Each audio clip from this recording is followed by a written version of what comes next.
you need. A couple of other fun little things then. So if you were using the tu form, but you used it with the pronouns en or I, you would keep the s for the purposes of pronunciation. So for example, if I say go there, vas-y, vas-y. If I said to make the most of it is en profite, so you make the most of it is tu en profites. En, profite with an es. That's a normal sentence, tu en profites. If I said make the most of whatever, something, as a command form, profite de tes vacances, profite would be the command, which would mean it would lose the s. But if I said make the most of it, and I use the pronoun en, profites-en, that s would go back on. Yeah, in other words, I would never take it away, profites-en. Some other things. If you wanted to use a slightly, not angrier, but it's what I call the instant subjunctive.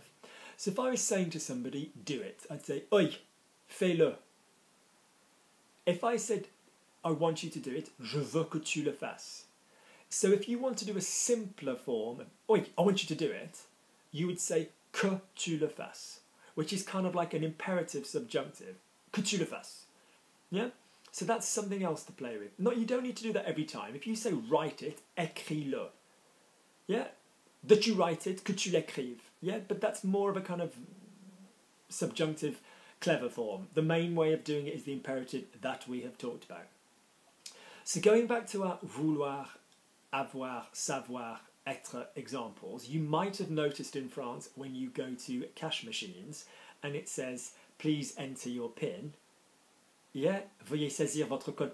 So that is basically a form of the subjunctive used for commands of the verb vouloir. You will notice that the actual verb of vouloir in the subjunctive is conjugated differently. Yeah, with, you know, veuille, veuille, veuille, voulions, vouliez, veuille. So that's just something for those of you who are advanced enough to know the verb vouloir in the subjunctive normally.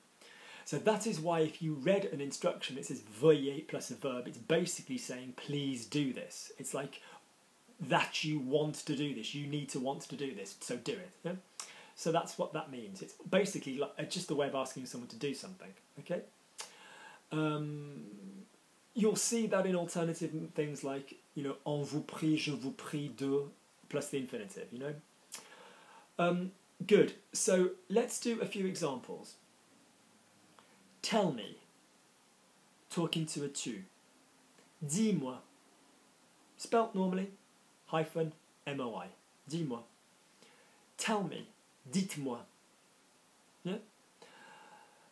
Tell him, dis-lui. Yeah? Give her the bag. Donne-lui le sac. You give her the bag, normally tu lui donnes le sac. Give her the bag, donne-lui le sac. Don't give her the bag. Ne lui donne pas le sac. Ne lui donne pas le sac. Because you just got a tu. Don't give it her. Well, let's do give it her first. Donne-le-lui. You're dealing with the bag before the her. Yeah? The object before the indirect object. The direct object before the indirect object. Yeah? Don't give it her. So your original was donne-le-lui. Don't give it her. You don't need to worry about pronouns, do you? The negative is just where you're going to take your normal sentence. You're not giving it her. Tu ne le lui donnes pas. Get rid of the tu. Ne le lui donne pas. Give it her. Donne-le-lui. Remember, these words will be hyphenated. There are examples in archaic French from really well-known authors, writers, where those words are reversed. And sometimes they even appear without the hyphen, or just a hyphen on the first one if there's not a personal pronoun on the second one. If there's more of an object. You will see this in classic literature. Don't turn it into modern day French. All right? So the expression you're leaving, you're off, tu t'en vas, tu t'en vas. So T-U-T'-E-N-V-A-S. You'll see all of these examples in the description box. Get off, va-t'en, va-t'en. Yeah? And you'll notice that the pronoun order there didn't change. Allez-vous-en, be away with you. Vous vous en allez. Yeah, is the sentence. You're off, vous vous en allez. You're leaving. Allez-vous-en, be away with you. Wake up, talking to more than one person. Réveillez-vous, réveillez-vous, hyphenated. Vous vous réveillez, lose the subject. Réveillez-vous. Don't wake up. Ne réveillez-vous pas. Don't wake up before 11 o'clock tomorrow. Ne vous réveillez pas. Yeah? So, when in the command form then, basically we're saying with the ne, you don't need to worry about moving the pronouns. Don't touch. Ne touche pas. Ne touchez pas. Orally, you get away with touche pas. Touchez pas. Don't touch it. Talking to a tu. Ne le touche pas. Or ne la touche pas if it was feminine.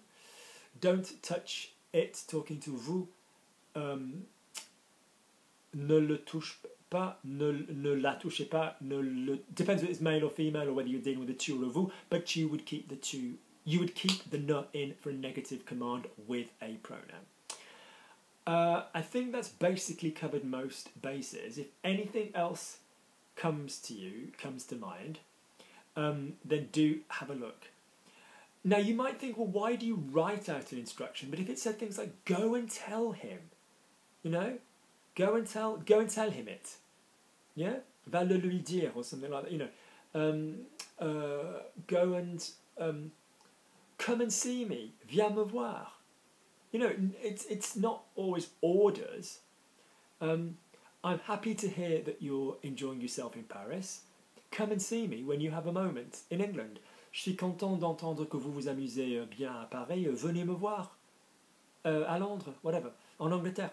So, commands are much more common than you realise.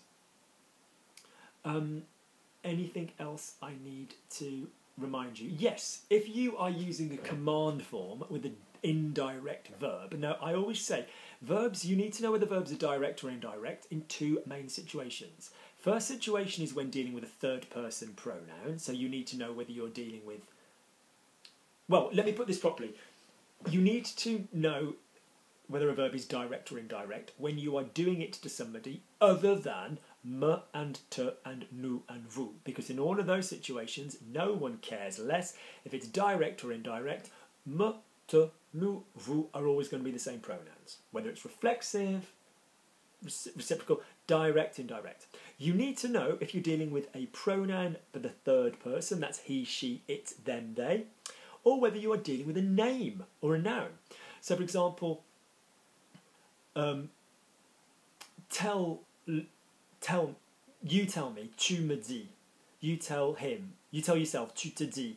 You tell us, tu nous dis. You tell them, plural. You tell us, you tell yourself, tu te dis, tu me dis, tu nous dis, tu vous dis. You tell him, that's when you would need to know tu lui dis rather than tu le dis, and you'd need to know that you were telling something to him. You tell Luke, tu dis à Luke. So you'd need to remember that with these indirect verbs that you would have to add an extra a. Now that basically is really, really, really obviously going to happen in exactly the same way when you have a command, when you're commanding someone to do a verb to someone else if that verb is indirect. So for example, if I said tell Paul the truth, you know, dis à Paul la vérité, or dis la vérité à Paul, or dis-lui la vérité, obviously that's fine, you're using a pronoun, yeah? But in other words, just because you're using a command doesn't mean you're not going to have to remember that these verbs can also be indirect. So give it to Luke, donne-le à Luke. That almost resembles the English, doesn't it? In the word order, at least. Yeah? give it him, donne-le-lui. That would match the same word order there for once. Whereas you give it him, tu le lui donnes, wouldn't be the same word order at all. So I hope this has been useful. Roundup. Pronouns, all of it, the nous, all the mess, the subjunctives, quick roundup. Command forms are largely going to be to tu and a vous, and less commonly used to nous. Let's go, where we would just use the nous form of the verb. In all command forms, imperatives, we are going to start with either the verb or the ne. We are not going to start with any pronouns. We are going to remove the subject pronoun. Be mindful in a reflexive verb. In a reflexive verb, if you've got double nous or double vous, you're obviously going to have to keep one of them. You're going to have to keep the, you're going to have to keep the reflexive pronoun elements. So if you had vous vous lavez, you get washed. Wash yourself, lavez-vous. You are keeping, not the vous doing it, you are keeping the vous to whom it's being done, all right? If you are using the verbs to have, to be, to want, to know, you will use veuillez, sois, and sache. If you are using pronouns, you will stick the pronouns after the verbs, and that will be hyphenated, so touche-moi, hyphen before moi.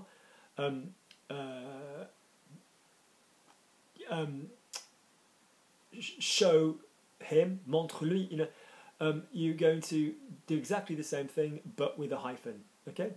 If you use object pronouns that are direct and indirect in the same command form, that's absolutely fine. You're going to hyphenate them, but you are all of it, but you are going to put the thing being dealt with before the person. So, show me it, montre-le-moi, yeah, okay, that kind of thing. So I hope that all makes sense, and any questions whatsoever, please do get in touch. Write your example underneath, and so write your example, écrivez votre exemple, write them for me, écrivez-les moi. I mean, that's a command form, but it's very common to say écrivez-les pour moi for me, that's no problem at all.